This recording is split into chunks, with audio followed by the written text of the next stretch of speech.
वैशालीच recipe मराठीमध्ये आज बनत आहे गव्हाच्या पिठापासून खुसखुशीत गोड शंकरपाळे. चवीला अप्रतिम आणि मैद्यापेक्षा गहू पीठ म्हणजे अगदी हेल्दी. बघा, छान चुरा या शंकरपाळ्याचा होतोय, म्हणजे अगदी खुसखुशीत असे शंकरपाळे इथे तयार होतात. तसेच यावर्षी आपण गहू पिठापासून दिवाळीचा फराळ कसा बनवायचा ही सिरीजच बघतो आहे. तर त्या सिरीजमधला आजचा पहिला व्हिडिओ म्हणजे गव्हाच्या पिठाचे गोड शंकरपाळे. चला तर मग आता व्हिडिओला सुरुवात करूया. शंकरपाळ्याला सुरुवात करण्यापूर्वी आपण एक वाटी किंवा व्हिडिओमध्ये दिसत असल्याप्रमाणे कप ठरवून घ्यायचा आणि याच कपाने सगळे मेजरमेंट घ्यायचे आहे. तर मी इथे हा मेजरिंग कप घेतला आणि या कपाने व्हिडिओमध्ये दिसत असल्याप्रमाणे 4 कप भरून गव्हाचं पीठ घालून घेते. तर हे इथे 1 कप भरून गव्हाचं पीठ झालेलं आहे. तशाच पद्धतीने आता आपण दुसरा कपसुद्धा भरून घ्यायचा आणि इथे आपलं हे दुसरा कप भरून झालेला आहे. त्यानंतर हा तिसरा कप आणि आता सर्वात शेवटचा म्हणजे हा चौथा कप. अशा पद्धतीने 4 कप गव्हाचं पीठ आपण मोजून घेतलं. आता त्यामध्ये आपण घालून घेऊ 2 चमचे भरून बारीक रवा. आणि जर आपल्याकडे बारीक रवा नसेल तर त्याऐवजी जाड रवा मिक्सरमधून थोडा बारीक करून घ्यायचा. चवीपुरतं मीठ घालून घ्यायचं आणि हे सगळं हाताच्या साहाय्याने किंवा चमच्याच्या साहाय्याने व्यवस्थित मिक्स करून घ्यायचं. आता हे सगळं आपलं व्यवस्थित मिक्स करून झालेलं आहे.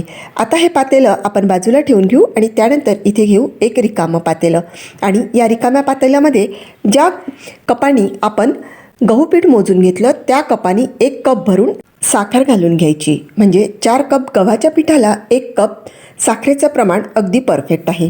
त्यानंतर आपण त्याच कपाने 1 कप भरून दूध घालून घ्यायचं. हे दूध तापवून थंड करून घेतलेलं दूध आहे, ते सुद्धा आपण आता याच पातेल्यात घालून घेऊ आणि दुधाला थोडं गरम करून घेऊ. आपल्याला इथे दूध खूप उकळवायचं नाही आहे, तर त्यामधली साखर विरघळेल एवढंच आपल्याला दूध गरम करून घ्यायचं आहे. चला तर मग आता हे दुधाचं पातेलं आपण गॅसवरती ठेवून घेऊ आणि इथे अगदी काही मिनिटांमध्ये साखर मेल्ट झालेली आहे आणि थोडीफार जी साखर तुम्हाला आता व्हिडिओमध्ये दिसत आहे ती गरम दुधामध्ये थोड्या वेळाने विरघळून जाणार.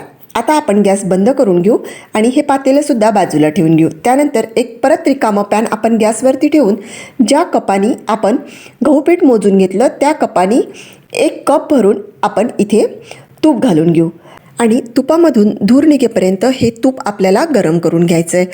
गॅसची फ्लेम कमीच ठेवायची आणि हे बघा, आपल्या या तुपामधून आता छान धूर निघायला लागलेला आहे. असं कडकडीत तुपाचं मोहन आपण या गहू पिठावरती घालून घेऊ.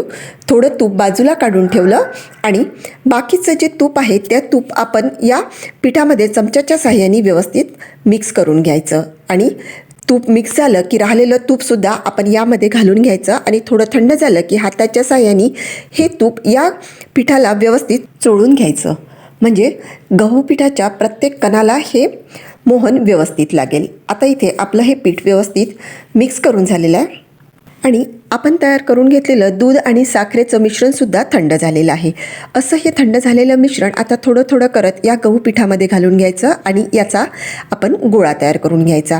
थोडं थोडं पाणी घालून ज्या पद्धतीने आपण चपाती करण्यासाठी कणिक भिजवतो अगदी तसंच इथे आपल्याला कणिक भिजवून घ्यायची आहे. 4 कप गहू पीठ या दुधामध्ये व्यवस्थित भिजल्या जातं, परंतु एकाच वेळी पूर्ण दूध न घालता थोडं थोडं दूध घालून आपण इथे या गहू पिठाचा एक गोळा करून घ्यायचा. आणि बघा, आता इथे मी संपूर्ण दूध घालून घेतलेलं आहे आणि या पिठाचा छान गोळासुद्धा तयार झालेला आहे. आता या तयार गोळ्यावरती आपण ज्या पातेल्यामध्ये दूध गरम करून ठेवलेलं होतं तेच पातेलं यावरती उबळं मारून 10 मिनटं हा गोळा आपण असाच झाकून ठेवायचा आहे. आणि खूप जास्त वेळ आपल्याला हे पीठ असं झाकून ठेवायचं नाही आहे, तर फक्त 10 मिनटं झाकायचं आहे. बरोबर 10 मिनिट झालेले आहेत आणि बघा, आपला हा गोळा आता थोडा कडक आलेला आहे. तर हा गोळा आपल्याला सॉफ्ट करून घ्यायचा आहे. त्यासाठी हाताला थोडं पाणी घेऊन याचा एक सैलसर असा गोळा तयार करून घ्यायचा आहे.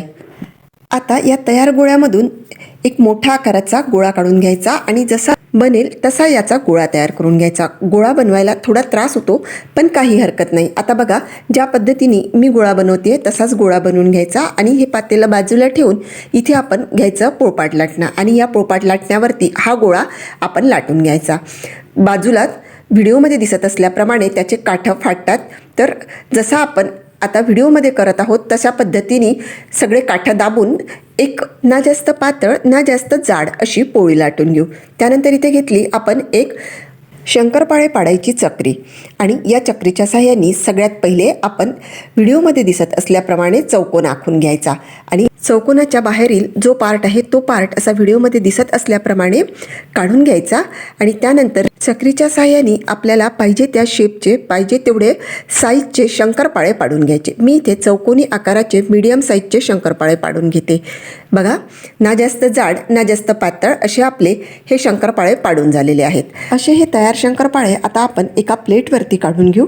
गॅसवरती कढई ठेवून त्यामध्ये तेल मी आधीच तापवायला ठेवून घेतलेलं होतं. आता तेल तापलं की नाही हे चेक करण्यासाठी एक शंकरपाळा आपण त्यामध्ये टाकून बघू आणि शंकरपाळा पटकन वरती आला म्हणजे आपलं तेल इथे व्यवस्थित तापलेलं आहे. अशा तापलेल्या तेलामध्ये आपण या बॅचमधील सगळे शंकरपाळे घालून घेऊ आणि खालच्या साईडनी थोडेसे कडक होईपर्यंत आपण हे शंकरपाळे असेच लो फ्लेमवरती शिजू देऊ. आता खालच्या साईडनी शंकरपाळे आपले हलकेसे लालसर झालेले आहेत. 1 ते 1.5 मिनिट झाला की मग खालच्या साईडनी शंकरपाळे थोडे कडक होतात आणि मग आपण झाऱ्याने त्याला पलटवून घ्यायचं आणि दोनही साईडनी छान लालसर रंगावरती हे शंकरपाळे तळून घ्यायचे. आणि इथे तुम्ही बघू शकता आपले शंकरपाळे मस्त फुललेले आहेत आणि छान गुलाबी रंगावरती परतल्यासुद्धा गेलेले आहेत. असे हे तयार शंकरपाळे आता आपण एका प्लेटमध्ये काढून घेऊ आणि अशाच पद्धतीने आता आपण सगळे शंकरपाळे लाटून आणि तळून घेऊ. मी 5 ते 6 शंकरपाळ्याचे पीस असे राहू दिलेले होते आणि बाकीचे शंकरपाळे आपण इथे तळून घेतलेले आहेत. आणि तुम्ही बघू शकता आपण तळून घेतलेले शंकरपाळे आणि बिना तळलेले शंकरपाळे तर दुप्पट ते तिप्पट असे आपले हे शंकरपाळे तळल्यानंतर फुललेले आहेत. पहिले शंकरपाळे तळत असताना दुसरी पोळी लाटून त्याचे शंकरपाळेसुद्धा पाडून ठेवलेले होते. आता ते आपण या तेलामध्ये घालून घेतले आणि पहिल्याप्रमाणेच आपण हे शंकरपाळेसुद्धा तळून घेऊ. 1 ते 1.5 मिनटं आपण हे शंकरपाळे असेच राहू द्यायचे. त्यानंतर खालच्या साईडनी हलकेसे कडक आले की हे शंकरपाळे आपण झाऱ्याच्या साहाय्याने बाजू पलटून घ्यायचे. आणि आता गॅस आपण मीडियम टू हाय ठेवलेला आहे आणि दोनही साईडनी मस्त लालसर रंगावरती आपण हे शंकरपाळे तळून घ्यायचे. आणि तुम्ही बघू शकता ही दुसरी बॅचसुद्धा मस्त गुलाबी रंगावरती तळून झालेली आहे. असे हे तयार शंकरपाळे आता आपण एका प्लेटमध्ये काढून घेऊ आणि अशाच पद्धतीने आपण सगळ्या पिठाचे शंकरपाळे तयार करून घेऊ. आणि इथे आपले सगळे शंकरपाळे आता तळून झालेले आहेत आणि बघितल्यावरच तुम्हाला लक्षात आलं असेल की हे शंकरपाळे नक्कीच मस्त खुसखुशीत झालेले आहेत. तर मग तुम्हाला आजचा हा गहू पिठापासून शंकरपाळे बनविण्याचा व्हिडिओ कसा वाटला ते मला कमेंट बॉक्समध्ये कळवा. आणि अजूनपर्यंत चॅनलला सबस्क्राईब केलं नसेल तर प्लीज सबस्क्राईब करा, भरपूर शेअर करा आणि लाईक करा. चला तर मग भेटूया पुन्हा एकदा अशाच मस्तशा व्हिडिओमध्ये. धन्यवाद.